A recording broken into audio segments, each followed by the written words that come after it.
Assalamu alaikum class 9th. Myself Arslan Shahzad. Hope so you all are fine and doing well and safe at home. So class we are studying chapter number 4 which is data communication. Today our topic is characteristics of a good communication system. Following are the properties of good communication system. Some properties of good communication systems are, first of all, is delivery. So here we start. Data communication system must deliver the message to correct destination. Message must be received by only the device or user to whom it is sent. अब class delivery mean कि आपका message जो आप send कर रहे हैं from one device to another device, आपका जो मैसेज एक जगह से सेंड हो रहा है उसकी डेस्टिनेशन जहाँ पे मैसेज ने रिसीव होना है वो डेस्टिनेशन करेक्ट होनी चाहिए. Message must be received by only the device और user to home it is send. अब क्या है क्लास कि आप जिस लोकेशन पे अपना डाटा सेंड कर रहे हैं, जिस डिवाइस का आपने एड्रेस लिखा है, जस्ट उसी डिवाइस को ही ये मैसेज फॉरवर्ड होना चाहिए. इसकी एग्जांपल मैं आपको बता दूं कि जब आप अपने व्हाट्सएप से या आप अपने जीमेल अकाउंट से अपना डाटा सेंड कर रहे होते हैं किसी भी अपने फ्रेंड को, तो उनका एड्रेस आप लिखते हैं. व्हाट्सएप पे आपने कुछ फाइल सेंड करनी हो तो आप व्हाट्सएप नंबर आप अपना ऐड करते हैं, अपने दोस्त का ऐड करते हैं जिनको आपने सेंड करनी होती है फ़ाइल. ऐसे ही अगर आप जीमेल अकाउंट पे जाते हैं तो जीमेल आईडी आप रिसीवर की जीमेल आईडी आप लिखते हैं, उस एड्रेस पे आपका मैसेज सेंड हो जाता है. तो ये होता है डिलीवरी. ठीक है, तो मीन वाइल इसमें क्या चीज़ होती है कि आप जिस भी एड्रेस को मेंशन कर रहे होते हैं उस एड्रेस पे ही आपका मैसेज रिसीव होना चाहिए. ऐसा नहीं हो कि आप एक एड्रेस पे डाटा रिसीव कर रहे हों और जो आपके कॉन्टेक्ट्स में या आपकी लिस्ट में जो एड्रेस मौजूद होते हैं बाकी भी उनको भी फाइल चली जाए. ठीक है, ऐसा नहीं होना चाहिए. For example when email is send to a person it is received only by the person to home it is addressed.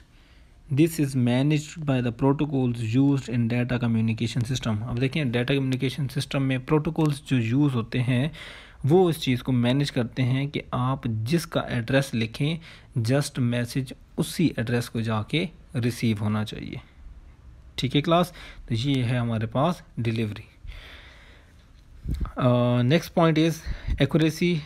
System must deliver the message accurately without any changes. If incorrect data is transmitted by the user, it may not be usable by the receiver. अब देखें class accuracy क्या है. Accuracy mean कि आप जो data send कर रहे हैं किसी भी पर्सन को वो एक्यूरेट होना चाहिए.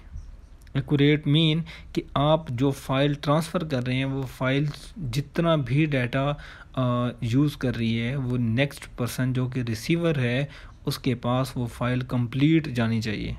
अभी भी अगर आप देखें आपको फ़ाइल सेंड कर रहे होते हैं और बीच में इंटरनेट कनेक्शन की वजह से वो फ़ाइल सेंड नहीं हो सकती तो आपके पास मैसेज आता है कि प्लीज़ रीसेंड इट. ठीक है, ऐसा कभी भी नहीं होता कि आपकी वो फ़ाइल आधी पहुंच जाए. फॉर एग्ज़ाम्पल आपके पास 10 नंबर ऑफ़ पेजेस की एक प्रेजेंटेशन मौजूद है, आप किसी भी एड्रेस पे वो प्रेजेंटेशन सेंड करते हैं. अब 5 नंबर ऑफ़ पेजेस की प्रेजेंटेशन सेंड हो चुकी है, 5 नंबर ऑफ़ पेजेस की प्रेजेंटेशन रहती है और आपका इंटरनेट कनेक्शन चला जाता है तो आपके पास ऑप्शन आता है कि प्लीज़ रीसेंड द फाइल, कि वो आपके पास होल फाइल जो होती है वो दोबारा से रीसेंड होती है. अगर वो 5 पेज की फ़ाइल सेंड हो जाए और 5 पेज की फ़ाइल रह जाए तो जो रिसीवर होता है उसके किसी काम की भी वो फ़ाइल नहीं है, क्योंकि वो फ़ाइल आपके पास क्या हो जाएगी, इनकम्प्लीट फ़ाइल होती है. ठीक है, तो इसमें भी यही मेंशन है कि आप कोई भी मैसेज या कोई भी डॉक्यूमेंट किसी भी फॉर्म में, चाहे वो वीडियो हो, ऑडियो हो, डॉक्यूमेंट की फॉर्म में कोई भी मैसेज हो, आप सेंड करें तो रिसीवर को वो फाइल कंप्लीट मिलनी चाहिए. ठीक है, incorrect data is transmitted by the system, it may not be usable by the receiver.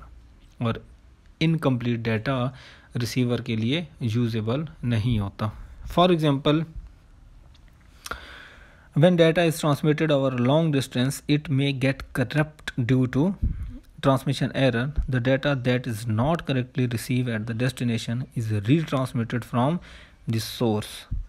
This is ensured by the protocols used in the data communication system. ये वो चीज़ है जो क्लास मैंने अभी आपको मेंशन की है, थोड़ी देर पहले बताया भी है कि अगर लॉन्ग डिस्टेंस पे डाटा किसी इंटरनेट की वजह से, किसी भी कनेक्शन प्रॉब्लम की वजह से डाटा ट्रांसफ़र नहीं हो सकता कंप्लीट, तो वो आपको दोबारा ऑप्शन देगा कि जनाब दोबारा रीसेंड करें इसको। ठीक है, तो आप दोबारा इसको रीसेट करें। ठीक है, तो ये आपके पास था एक्यूरेसी। नेक्स्ट पॉइंट जो हमारे पास है that is timeliness. The system must deliver the data without significant delay in timely manner. It is very important in real-time transmission such as video conferencing that video and audio are delivered as soon as they are produced. Data delivered late may be useless. अब देखिए class, timeliness is very important in data communication. अगर timeliness का ख्याल नहीं रखा जाएगा तो आपका जो डाटा है वो यूज़लेस हो सकता है। यूज़लेस मीन टाइमलीनेस फोकस करता है रियल टाइम पे, एंड रियल टाइम आपके पास होता है डाटा जो आपका फ़ौरन आपको एक्सेस मिल जाए जिस चीज़ की। फॉर एग्ज़ाम्पल, आप यहाँ से कोई फ़ाइल सेंड करते हैं अपने फ्रेंड को और वो फ़ाइल आपके पास फ़ौरन वहाँ पे रिसीव हो जाती है, and this is real time transmission. अब अगर रियल टाइम ट्रांसमिशन नहीं होती और आप मुझे ऑनलाइन टेस्ट या ऑनलाइन पेपर सबमिट करवाते हैं किसी भी स्कूल में किसी टीचर को, और आपका वो रियल टाइम सिस्टम नहीं है, वो मैसेज आपका लेट डिलीवर होता है, जब आपका टाइम पास हो जाता है उसके बाद लेट सबमिशन में आपका टेस्ट काउंट हो जाता है, तो वो आपके पास रियल टाइम सिस्टम नहीं होता। तो रियल टाइम मीन कि जब भी आप कोई एक्शन परफॉर्म करें, कोई फाइल सेंड करें, ट्रांसमिट करें, तो नेक्स्ट जो वेरी नेक्स्ट पर्सन जिसको आप सेंड कर रहे हैं उनको फ़ौरन उसी टाइम पे वो फाइल रिसीव होनी चाहिए। इसकी बेस्ट एग्जांपल है जब आप वीडियो कॉल करते हैं किसी भी पर्सन के साथ, तो वीडियो कॉल में आप देखें जब आप बात करते हैं या आप वीडियो में कोई जेस्चर्स देते हैं, ठीक है, तो वो फ़ौरन अगले बंदे के पास वही अब ऑडियो भी पहुंचती है और वही जेस्चर्स जो आप मूवमेंट करते हैं वो अगला बंदा फ़ौरन वही जो आपके पास जेस्चर्स मूवमेंट है वो उसको देख भी सकते हैं। अगर ये टाइम रियल टाइम ना होता, रियल टाइम ट्रांसमिशन ना होती, तो क्या होता कि आप बात करके बैठ जाते और फिर काफ़ी देर बाद नेक्स्ट बंदे को आपकी आवाज़ भी पहुंचती और वो देख भी सकता कि आप क्या कर रहे हैं। ठीक है, जो कि ऐसा नहीं है। ठीक है class, some real time system required immediate transmission of data within limited time. For example, a computerized real-time system is used to monitor the temperature in an oil refinery. If the temperature is getting too high, it must be transmitted immediately, otherwise there can be an explosion. अब देखें class, यहाँ पे एक example लिखी गई है कि जो ऑयल रिफाइनरी, जहाँ पे ऑयल रिफाइन होता है, जहाँ पे ऑयल निकाला जाता है, ऑयल की प्योरीफिकेशन होती है, वहाँ पे कुछ लिमिटेड जो है वो टेम्परेचर को रखा जाता है, मेंटेन किया जाता है। अब वहाँ पे रियल टाइम सिस्टम होते हैं कि जब भी टेम्परेचर ज़रा सा इंक्रीज़ करने लगता है, वो रियल टाइम सिस्टम फ़ौरन से जो है वो आपको नोटिफाई करेंगे कि अभी आपका टेम्परेचर जो है वो इस लिमिट को क्रॉस कर रहा है। ये होता है रियल टाइम का, आपको फ़ौरन चीज़ रिस्पॉन्स करे। ठीक है, अगर ये रियल टाइम ना हो तो क्या हो सकता है कि वो बहुत बड़ा एक्सप्लोजन हो सकता है टेम्परेचर इंक्रीज़ करने की वजह से। तो ये बहुत ज़्यादा ज़रूरी होता है आपका रियल टाइम सिस्टम का होना कि आप जब भी आपको किसी चीज़ की ज़रूरत पड़े वो आपको फ़ौरन रिस्पॉन्स करता जाए, आपकी डाटा की ट्रांसमिशन में, आपका डाटा की प्रोसेसिंग में। ठीक है, तो किसी भी चीज़ में आपकी जो टाइमलीनेस है वो एक्यूरेट होना ज़रूरी है। ठीक है क्लास, तो ये आज का हमारा टॉपिक था characteristics of good communication system, जिसमें हमने 3 पॉइंट्स पढ़े हैं। फर्स्ट हमारे पास है डिलीवरी, कि मीन जब आप डाटा को ट्रांसमिट करते हैं तो उसकी डायरेक्ट और करेक्ट डेस्टिनेशन लाजमी है, कि डाटा का वहाँ पे पहुँचना लाजमी है जहाँ पे आपने डाटा को जो एड्रेस दे रखा है, ठीक है। एंड एक्यूरेसी मीन कि जो डाटा आप सेंड कर रहे हैं, जो मैसेज सेंड कर रहे हैं, वो इनकरेक्ट नहीं होना चाहिए। जो आप फाइल भेज रहे हैं वो बिल्कुल करेक्ट फॉर्म में और कंप्लीट फॉर्म में डाटा आपका ट्रांसफ़र हो और रिसीव हो। And the third